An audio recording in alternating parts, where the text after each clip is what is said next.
अंगनवाड़ी कर्मी आसला बहुत बड़ खुशीर खबर। मोहन सरकार कले अंगनवाड़ी कर्मी बड़ घोषणा। अंगनवाड़ी कर्मी दरमा बढ़िला। अंगनवाड़ी कर्मी घोषणा कले पुणी मिल नुआ सुविधा। तेबे आसतु जानिबा कौन रही अंगनवाड़ी कर्मी संपूर्ण अपडेट खबर। ता पूर्व वीडियो गुटे लाइक करंतु, चैनल को नुआ करी आसीथिले चैनल को सब्सक्राइब करी पाखरे थिबा घंटी को दबाई दियंतु, जहा फल रे एई भली लेटेस्ट अपडेट आपण माने सर्वप्रथमे पाई परिबे।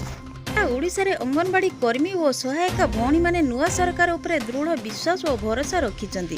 पूर्वतन सरकार समय बहुबार सरकार को दाबी जणाइथिले, सरकार मध्य किछिटा दाबी पूरण करिथिले। एबे नुआ सरकार आसिया परे अंगनवाड़ी कर्मी माने दाबी जणाइछन्ते जे सरकारी मान्यता सह 18,000 टंका मासिक दरमा प्रदान करा जाऊ।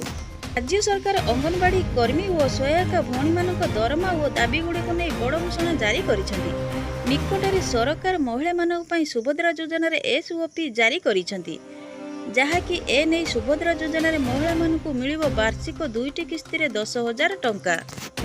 सेहीपरि अंगनवाड़ी दरमा दाबी को नहीं मध्य एक बड़ घोषणा करिसेंती राज्य सरकार, जहाँकि अंगनवाड़ी कर्मी दरमा 18,000 हेबो बोली सूचना रहिछि। ताहा सहित अंगनवाड़ी सहायक भौणी मानकर दरमा वृद्धि होई पारे, जहाकु नहीं बहुत शीघ्र माननीय मुख्यमंत्री मोहन चरण माझी बड़ घोषणा करने को जाउछंती। मोहन चरण माझी आउरी मध्य कहिसेंती अंगनवाड़ी कर्मी और सहायक भौणी मानकर खूब शीघ्र किछिटा दाबी पूरण हेबाकु जाउछि। अंगनवाड़ी कर्मी माने जन्म ठारू नहीं मृत्यु पर्यंत समस्त रिपोर्ट प्रस्तुत करिथाय। अंगनवाड़ी कर्मी माने पिला मानकु पाठ पढ़ाइबा सहित सरकार निर्देश क्रमे सरकार को समस्त कार्य करुछंती। तेबे एपरिकी गर्भवती महिला को टीकाकरण ठारू आरंभ करी स्वास्थ्य बीमा योजना, ममता योजना और निर्वाचन समय विभिन्न काम, राशन कार्ड सर्वे एवं एहीपरि सरकार विभिन्न योजना रे कार्य करुछंती, जहाकु नहीं बहुत शीघ्र माननीय मुख्यमंत्री मोहन चरण माझी अंगनवाड़ी कर्मी दरमा 18,000 टंका घोषणा करने को जाउछंती।